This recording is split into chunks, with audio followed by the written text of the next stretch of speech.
Hello friends, welcome to my new blog. আজকের ব্লগটি কিন্তু মানে একটু ভিন্ন ধরনের, আমার দৈনন্দিন জীবনের কাহিনীর মতোই। আজকের কাহিনীটা হচ্ছে গিয়ে তোমার আজকে মূলত এখন আমি রওনা দিলাম সকাল অনেক 6টার সময় উঠছিলাম ঘুম থেকে, বাট এখন তো যাইতেছি মূলত আমাদের চোয়ানির দিকে মূলত যাব। ওইখান থেকে আমি চন্দ্রগঞ্জ টু সমুন এ কয়েকটা জায়গা মূলত আজকে চাকরি মানে মূলত যে কোনো মুদির দোকানে অ্যাপ্লাই করব, দেখে হয় কিনা। তোমরা প্লিজ আমার সাথে থাকো, আমি একা একা যাইতেছি মূলত, দেখি বড় কোন মুদির দোকানে ঢুকতে পারি কিনা। আমার অনেক একটাই স্বপ্ন আরই, কিন্তু আলহামদুলিল্লাহ আজকে বৃষ্টি হইতেছে না, ভালোই রোদ হইতেছে। তো চলো, লেটস স্টার্ট ইট, গো।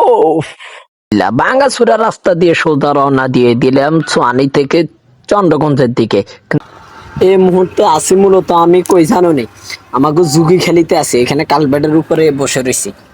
তো মেন কাহিনী যেটা, সোয়ানি বাজার চাইছি, দোকানে মনে হয় না লোকজন লাগবো, মুদি দোকানে আমি ট্রাই করছি, বাট এখন চন্দ্রগঞ্জে নাও চাইতে পারি, সমুনি চাইতে পারি, এটা শিওর। সমুনি দেখি কোনো দোকানে ঢুকায়নি কেউ, আমি অনেকবার ট্রাই করব, দেখি হয় কিনা। এই যে দেখো মূলত এখন আমি এই চেঞ্জে এক নম্বর করতে গেছি। এই হচ্ছে আমার ব্রিজের অবস্থা, বাংসুর এটাও ঠিক করে না।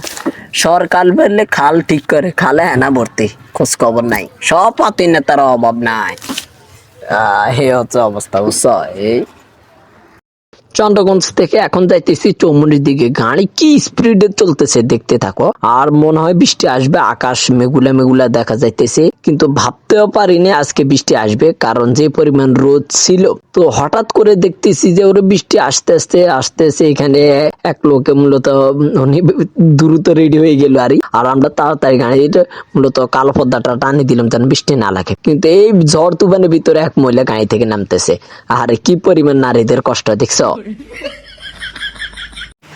ভাই, বিশ্বাস করো। সমনি একটা দোকান চাইতে যাবো, তাও কি এক অবস্থা, গাড়ির গ্যাস শেষ, গাড়ির অবস্থা খারাপ, আর কি পরিমাণ বৃষ্টি হইতেছে। তোমরা তো গাড়ির ভিতরে যখন ছিলাম তখন দেখছো, আর এমন জায়গায় এখন আটকে তুই উঠছে, অবস্থা পুরাই খারাপ। ও গাড়ি দাঁড়াই রয়েছে আমাকে, দেখছো, গাড়ি দাঁড়াই রয়েছে, গাড়ি দাঁড়াই রয়েছে। এই হচ্ছে অবস্থা, ছেলেগো জিন্দিগির অবস্থা। এই মুহূর্তে আমি চলে আসলাম চৌরাস্তায়, বাট চৌরাস্তা থেকে সোজা চলে আসলাম চৌমুনি। এই সে সবচাইতে বড় যে মার্কেটটা মুদি দোকানের, ওইখানে এসে সবাই অনেকজনকে জিজ্ঞাসা করলাম, কেউ লইতে পারবে না, মানে অচেনা কাউকে কেউ কি লয় নাকি। তো এই কারণে আমি কিছু মিষ্টি খেয়ে নিলাম, দেখি কিরকম লাগে, মন দিলে একটু ভালো হয় কিনা ওইটার প্রতি। তো আমি এই নাকেও জিজ্ঞাসা করলাম, আপনাদের এখানে লোক লন কিনা। উনি বলতেছে না, এখানে লোক লয় না। পরবর্তীতে আরেক মুদি দোকানে এসে এখানে জিজ্ঞাসা করলাম, দুই পাশে কেউ বলে লোক লয় না। দিন শেষে একটাই বলবো, অপরিচিত কাউকে কেউ দোকানে ঢুকে না, আর বড় বড় মামা খালু ছাড়া কেউ কোনো চাকরি বাকরি দেয় না। এইটাই বাস্তবে, এইটাই দুনিয়া। আজকের ব্লগটি এরকমই ছিল, তোমাদের কাছে কিরকম লাগছে অবশ্যই কমেন্টস করে বলো।